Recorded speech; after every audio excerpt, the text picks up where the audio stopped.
Ada satu pertanyaan menarik, Pak, saya punya kecemasan, tapi orang yang membuat saya cemas itu sudah meninggal, sudah nggak ada gitu. Terus bagaimana caranya saya bisa keluar dari kecemasan itu?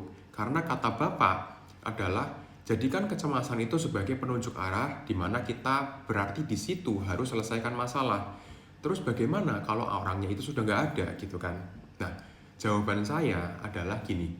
Sebetulnya secara logika harusnya ketika kita cemas dan orang yang membuat kita cemas itu sudah nggak ada, sudah meninggal, logikanya cemasnya itu hilang kan, logikanya. Tapi pada kenyataannya sering nggak begitu.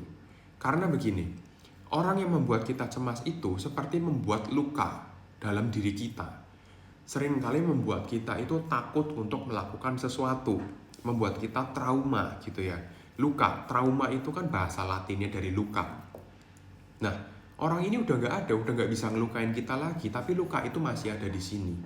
Nah, makanya untuk menyembuhkan luka itu, artinya apapun yang orang ini pernah ngomong, apapun yang orang ini pernah lakukan kepada kamu, dan kamu jadi takut melakukan sesuatu karena omongan itu, sekarang kamu coba untuk lakukan. Misalnya ya, ada orang yang pernah bilang kayak gini, kamu tidak akan pernah bisa lulus kuliah. Kenapa? Karena kamu bodoh, misalkan kayak gitu. Itu kan luka banget bagi kita. Kalau gitu orangnya sudah nggak ada, buktikan kalau aku ini bisa lulus. Buktikan kalau aku bisa melakukan yang kamu bilang aku nggak bisa. Gitu loh. Kalau memang orangnya ini mungkin membuat kita luka dan kita ingin menyelesaikan masalah itu dengan apa ya? Dengan masalah yang lebih spesifik gitu. Bisa kita lakukan dengan konfrontasi, dengan hipnoterapi. Kita pertemukan dirimu dalam pikiranmu itu dengan orang itu gitu loh. Kalau dengan melakukan apa yang orang ini bilang kamu gak bisa lakukan itu kurang lebih bisa dipahami ya. Karena orang ini kan membuat trauma kepada dirimu. Luka itu hanya bisa disembuhkan ketika kamu yang mengizinkan luka itu untuk sembuh. Artinya, apapun yang orang ini pernah bilang, kamu harus coba lakukan. Kamu harus coba untuk konfrontasi semua.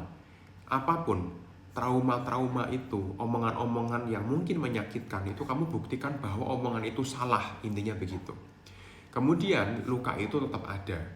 Berarti luka itu juga harus kita sembuhkan dengan ya pertemuan kembali. Kita harus seolah-olah ngomong dengan orang itu bahwa kamu itu salah, kamu nggak bisa. Ini bukti nyatanya, aku sekarang sudah bisa lebih dari yang kamu bilang, kayak gitu. Kadang ada yang perlu sampai ke situ, kadang ada yang nggak perlu juga sampai seperti itu. Ya karena tiap orang masing-masing beda. Dan untuk hipnoterapi, untuk guided imagery, untuk yang terapi-terapi seperti itu, memang kadang kita perlu, bukan kadang ya, selalu butuh psikoterapi dari psikolog atau orang yang memang tersertifikasi untuk itu gitu, sehingga prosesnya atau alurnya itu tepat gitu ya, jadi nggak sembarangan dilakukan ya, kurang lebih seperti itu. Kalau orangnya sudah nggak ada, cara untuk mengatasi cemasnya dengan cara seperti itu ya. Banyak yang mengalami hal seperti ini dan bisa pulih. Orang-orang yang membuat kita luka, orangnya nggak ada. Terus gimana kita harus ngomong ke orang itu bahwa kita harus selesaiin masalah? Caranya seperti saya bilang tadi. Oke, kalau kurang paham coba kalian tonton lagi videonya sekali lagi. Supaya kalian bisa untuk terapkan dan kalian coba mungkin lakukan selama beberapa bulan gitu ya. Coba lihat ada perubahan nggak dengan level kecemasanmu. Mungkin nggak akan hilang 100%. Mungkin masih di 50%, 40% dan itu oke, nggak apa-apa. Selama kamu masih bisa beraktivitas, masih bisa untuk berkarya dan lain-lain seperti itu ya. Oke, untuk video hari ini saya rasa segini dulu. Terima kasih dan salam sehat jiwa untuk kita semua.